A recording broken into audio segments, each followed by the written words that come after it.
parece si antes de iniciar el devocional oramos para que sea el Espíritu Santo guiándonos? Amén. Señor, en este precioso momento nos encomendamos en tus manos.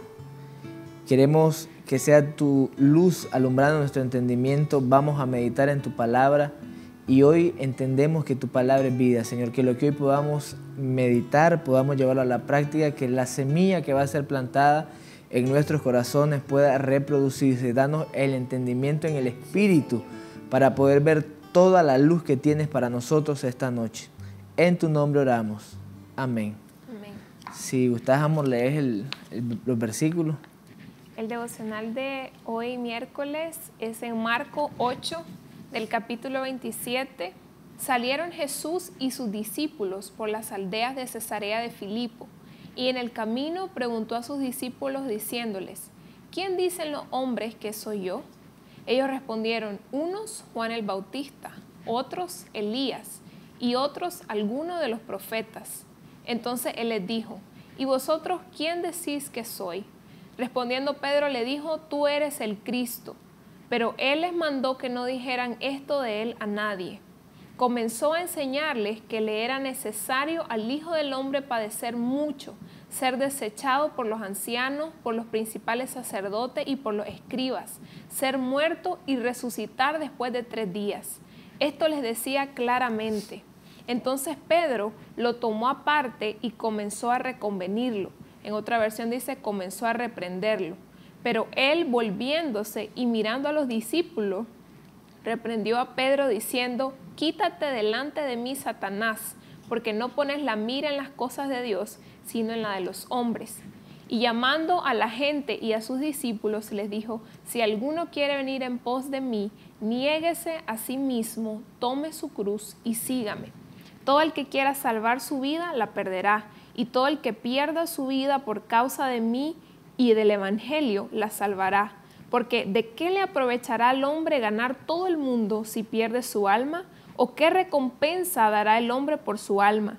Por tanto, el que se avergüence de mí y de mis palabras en esta generación adúltera y pecadora, también el Hijo del Hombre se avergonzará de él cuando venga en la gloria de su Padre con los santos ángeles.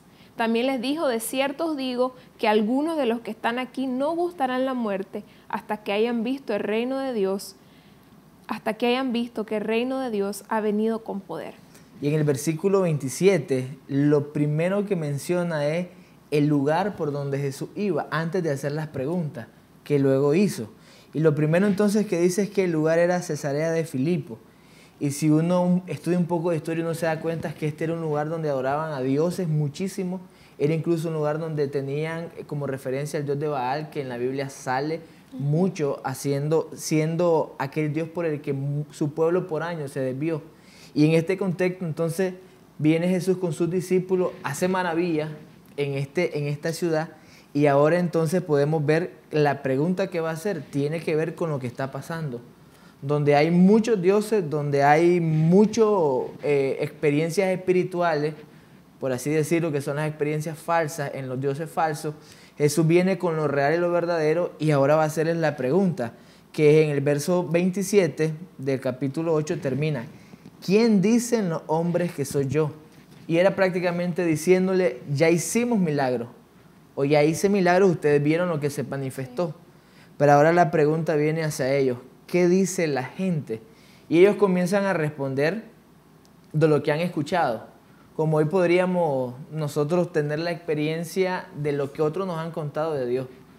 ¿Quién es Dios? Para algunos es un Dios proveedor, para algunos es un Dios sanador, para algunos es el Dios que ha bendecido a mi familia porque hemos puesto en práctica este principio. Entonces es el Dios que provee y hace que esto funcione.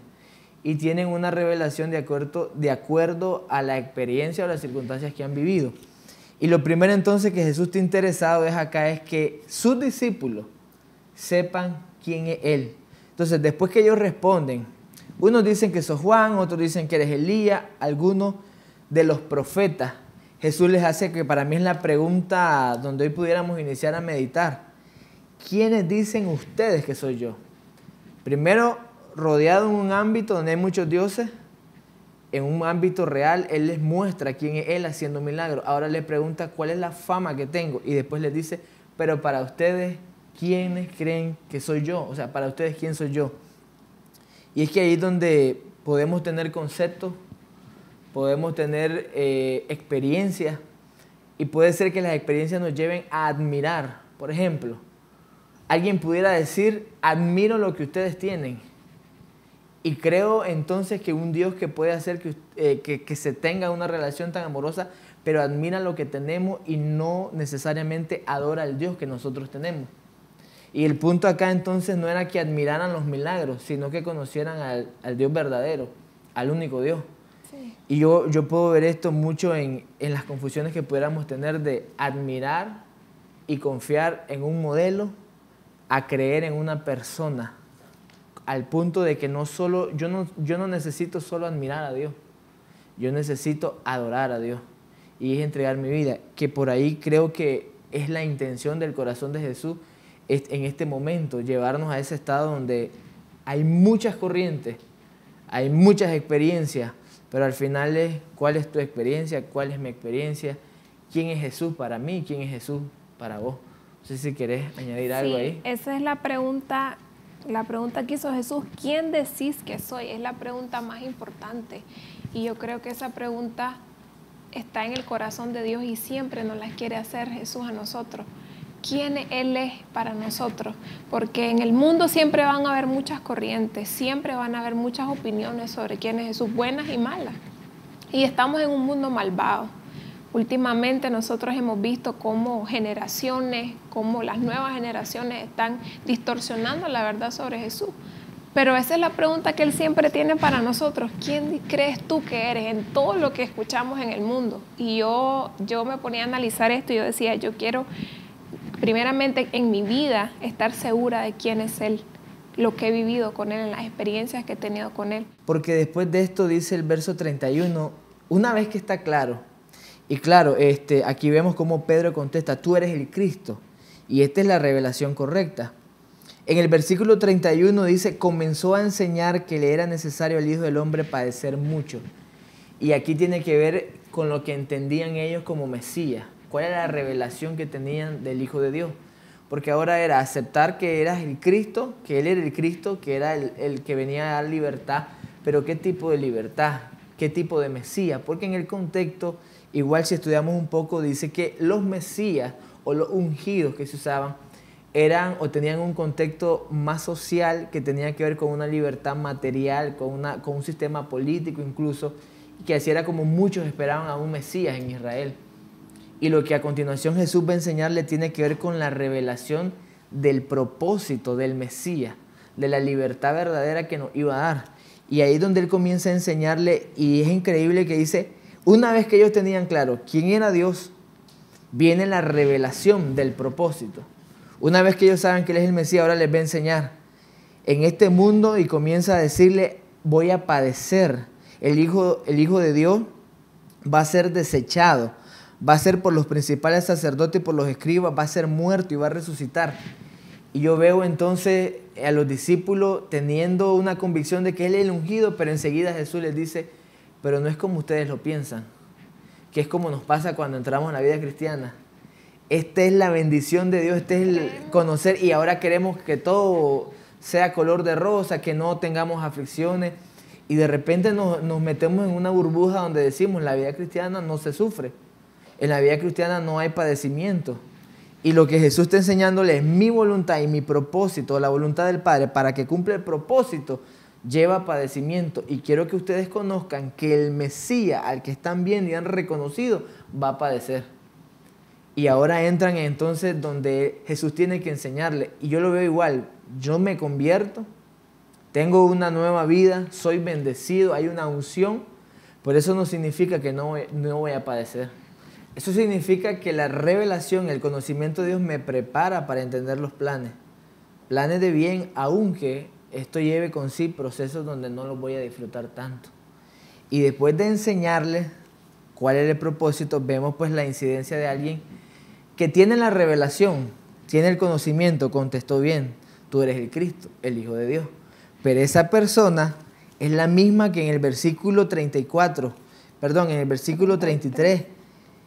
Comienza y le quiere convencer a Jesús de que no haga, de que no padezca, de que no muera, de que se quede con ellos. Y es el mismo, eso es lo que a mí me sorprende, es el mismo que tiene el conocimiento.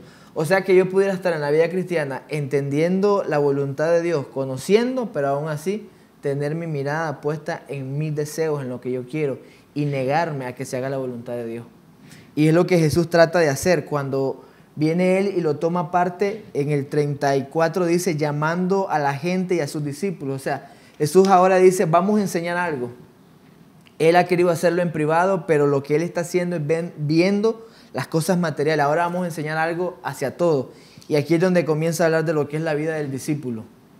Pero ahí en esa parte de la vida del discípulo me llama mucho la atención cómo Pedro reaccionaba a la voz de Jesús. Jesús les quería enseñar. Y primero Pedro dijo la declaración que fue una revelación, tú eres el Cristo. Pero después le quiso decir que no hiciera la voluntad del Padre.